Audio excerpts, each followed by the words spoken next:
آخر وہ سب بیت اللہ میں جمع ہوئے۔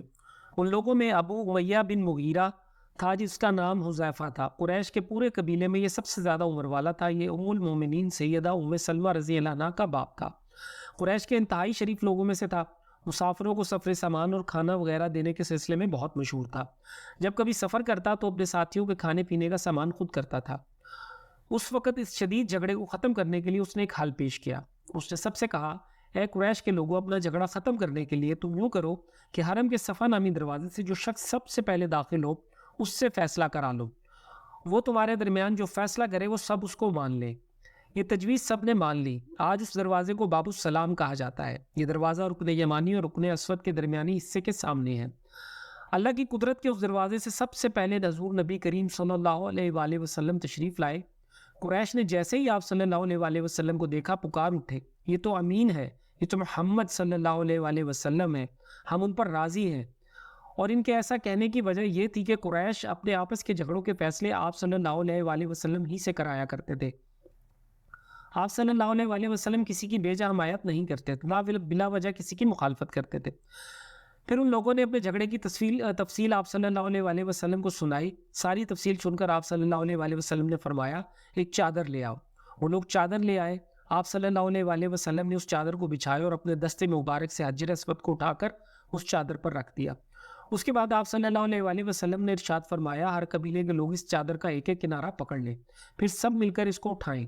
انہوں نے ایسا ہی کیا۔ چادر کو اٹھاتے ہوئے وہ اس مقام تک آگے جہاں حجر اسود کو رکھنا تھا۔ اس کے بعد نبی اکرم صلی اللہ علیہ وآلہ وسلم نے حجر اسود کو اٹھا کر اس کی جگہ رکھنا چاہا، لیکن عین اسی وقت ایک نجدی شخص آگے بڑھا اور تیز آواز میں بولا، بڑے تعجب کی بات ہے کہ آپ لوگوں نے ایک کم عمر نوجوان کو اپنا رہنما بنا لیا ہے، اس کی عزت افزائی میں لگ گئے ہو۔ یاد رکھو یہ شخص سب کو گروہوں میں تقسیم کر دے گا، تم لوگوں کو پارا پارا کر دے گا۔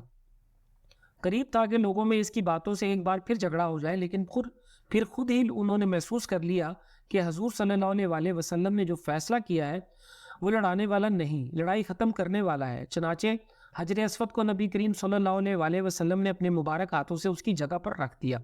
مورخوں نے لکھا ہے کہ یہ نجدی شخص دراصل ابلیس تھا، جو اس موقع پر انسانی شکل میں آیا تھا۔ جب کعبے کی تعمیر مکمل ہو گئی تو قریش نے اپنے بتوں کو پھر سے اس میں سجا دیا۔ کعبے کی یہ تعمیر جو قریش نے کی چوتھی تعمیر تھی۔ سب سے پہلے کعبے کو فرشتوں نے بنایا تھا۔ بعض صحابہ نے فرمایا ہے کہ زمین و آسمان کو پیدا کرنے سے پہلے اللہ تعالیٰ کا عرش پانی کے اوپر تھا۔ جب عرش کو پانی پر ہونے کی وجہ سے حرکت ہوئی تو اس پر یہ کلمہ لکھا گیا، لا الہ الا اللہ محمد الرسول اللہ۔ اللہ تعالیٰ کے سوا کوئی معبود نہیں، محمد اللہ تعالیٰ کے رسول ہے صلی اللہ علیہ وسلم۔ اس کلمے کے لکھے جانے کے بعد عرش ساکن ہو گیا۔ پھر جب اللہ تعالیٰ نے آسمانوں اور زمین کو پیدا کرنے کا ارادہ فرمایا تو اس نے پانی پر ہوا کو بھیجا۔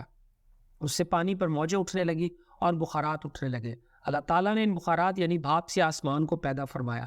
پھر اللہ تعالیٰ نے کعبہ کی جگہ سے پانی کو ہٹایا جہاں جگہ خشک ہو گئی، چنانچہ یہی بیت اللہ کی جگہ ساری زمین کی اصل ہے اور اس کا مرکز ہے۔ یہی خشکی بڑھتے بڑھتے 7 بر اعظم بن گئی۔ جب زمین ظاہر ہو گئی تو اس پر پہاڑ قائم کیے گئے۔ زمین پر سب سے پہلا پہاڑ ابو قبیس ہے۔ پھر اللہ تعالیٰ نے قریش کو حکم فرمایا، زمین پر میرے نام کا ایک گھر بناؤ تاکہ آدم کی اولاد اس گھر کے ذریعے میری پناہ مانگے۔ انسان اس گھر کا طواف کرے جس طرح تم میرے عرش کے گرد کا طواف کرتے ہو، تاکہ میں ان سے راضی ہو جاؤں۔ فرشتوں نے حکم کی تعمیل کی۔ پھر آدم علیہ السلام نے خانہ کعبہ کی تعمیر شروع کی۔ اس کے بعد حضرت ابراہیم علیہ السلام نے خانہ کعبہ کی تعمیر کی۔ اس طرح قریش کے ہاتھوں یہ چوتھی بار تعمیر ہوئی تھی۔ حضور اکرم صلی اللہ علیہ وآلہ وسلم کی عمر مبارک 40 سال کے قریب ہوئی تو وحی کے آثار شروع ہو گئے۔ اس سلسلے میں سب سے پہلے آپ صلی اللہ علیہ وآلہ وسلم کو سچے خواب دکھائی دینے لگے۔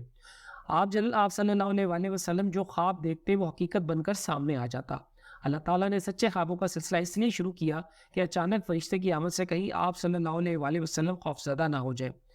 ان دنوں ایک بار آپ صلی اللہ علیہ وآلہ وسلم نے سیدہ خدیجہ رضی اللہ تعالیٰ عنہ سے فرمایا، جب میں تنہائی میں جا کر بیٹھتا ہوں تو مجھے آواز سنائی دیتی ہے، کوئی کہتا ہے اے محمد صلی اللہ علیہ وسلم۔ ایک بار آپ صلی اللہ علیہ وآلہ وسلم نے فرمایا، مجھے ایک نور نظر آتا ہے، یہ نور جاگنے کی حالت میں نظر آتا ہے، مجھے ڈر ہے اس کے نتیجے میں کوئی بات نہ پیش آ جائے۔ ایک بار آپ صلی اللہ علیہ وآلہ وسلم نے یہ بھی فرمایا، اللہ کی قسم مجھے جتنی نفرت ان بتوں سے ہے اتنی کسی اور چیز سے نہیں۔ وہی کے لیے آپ صلی اللہ علیہ وسلم کو ذہنی طور پر تیار کرنے کے لیے اللہ تعالیٰ نے فرشتے اسرافیل کو آپ کا ہمدم بنا دیا تھا۔ آپ صلی اللہ علیہ وسلم ان کی موجودگی کو محسوس تو کرتے تھے مگر انہیں دیکھ نہیں سکتے تھے۔ اس طرح آپ صلی اللہ علیہ وسلم کو نبوت کی خوشخبریاں دی جاتی رہیں۔ آپ صلی اللہ علیہ وسلم کو وحی کے لیے تیار کیا جاتا رہا۔ اللہ تعالیٰ نے آپ صلی اللہ علیہ وسلم کے دل میں تنہائی کا شوق پیدا فرما دیا، چنانچہ آپ صلی اللہ علیہ وسلم کو تنہائی عزیز ہو گئی۔ آپ صلی اللہ علیہ وسلم غار حرا میں چلے جاتے اور وہاں وقت گزارتے۔ اس پہاڑ سے آپ صلی اللہ علیہ وسلم کو ایک بار آواز بھی سنائی دی تھی، میری طرف تشریف لائیے اے اللہ کے رسول صلی اللہ علیہ وسلم۔ اس غار میں آپ صلی اللہ علیہ وسلم مسلسل کئی راتیں گزارتے، اللہ کی عبادت کرتے۔ کبھی آپ صلی اللہ علیہ وسلم 3 راتوں تک وہاں ٹھہرتے، کبھی 7 راتوں تک، کبھی پورا مہینہ وہاں گزار دیتے۔ آپ صلی اللہ علیہ وسلم جو کھانا ساتھ لے جاتے تھے، جب ختم ہو جاتا تو گھر تشریف لے جاتے۔ یہ کھانا عام طور پر زیتون کا تیل، خشک روٹی ہوتا تھا، کبھی کھانے میں گوشت بھی ہوتا تھا۔ غار حرا میں قیام کے دوران کچھ لوگ وہاں سے گزرتے اور ان میں کچھ مسکین لوگ ہوتے تو آپ صلی اللہ علیہ وسلم انہیں کھانا کھلاتے۔ غار حرا میں آپ صلی اللہ علیہ وسلم عبادت کس طرح کرتے تھے، روایات میں اس کی وضاحت نہیں ملتی۔ علماء کرام نے اپنا اپنا خیال ضرور ظاہر کیا ہے۔ ان میں سے ایک خیال یہ ہے کہ آپ صلی اللہ علیہ وسلم کائنات کی حقیقت پر غور و فکر کرتے تھے، اور یہ غور و فکر لوگوں سے الگ رہ کر ہی ہو سکتا ہے۔ پھر آخر کار وہ رات آ گئی جب اللہ تعالیٰ نے آپ صلی اللہ علیہ وسلم کو نبوت اور رسالت عطا فرما دی۔ آپ صلی اللہ علیہ وسلم کی نبوت کے ذریعے اپنے بندوں پر عظیم احسان فرمایا۔ وہ ربیع الاول کا مہینہ تھا اور 17 تاریخ تھی۔ بعض علماء نے یہ لکھا ہے کہ وہ رمضان کا مہینہ تھا، کیونکہ قرآن رمضان میں نازل ہونا شروع ہوا تھا۔ 8ویں اور تیسری تاریخ بھی روایات میں آتی ہے، اور یہ پہلا موقع تھا جب جبرائیل علیہ السلام وحی لے کر آپ صلی اللہ علیہ وسلم کی خدمت میں حاضر ہوئے۔ اس سے پہلے وہ آپ صلی اللہ علیہ وسلم کے پاس نہیں آئے تھے۔ جس صبح جبرائیل علیہ السلام وحی لے کر آئے وہ پیر کی صبح تھی، اور پیر کی صبح ہی آپ صلی اللہ علیہ وسلم اس دنیا میں تشریف لائے تھے۔ آپ صلی اللہ علیہ وسلم فرمایا کرتے تھے، پیر کے دن کا روزہ رکھو، کیونکہ میں پیر کے دن پیدا ہوا، پیر کے دن ہی مجھے نبوت ملی۔ بہرحال اس بارے میں روایات مختلف ہیں۔ یہ بات طے ہے کہ اس وقت آپ صلی اللہ علیہ وسلم کی عمر مبارکہ 40واں سال تھا۔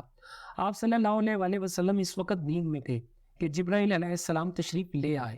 ان کے ہاتھ میں ایک ریشمی کپڑا تھا اور اس کپڑے میں ایک کتاب تھی۔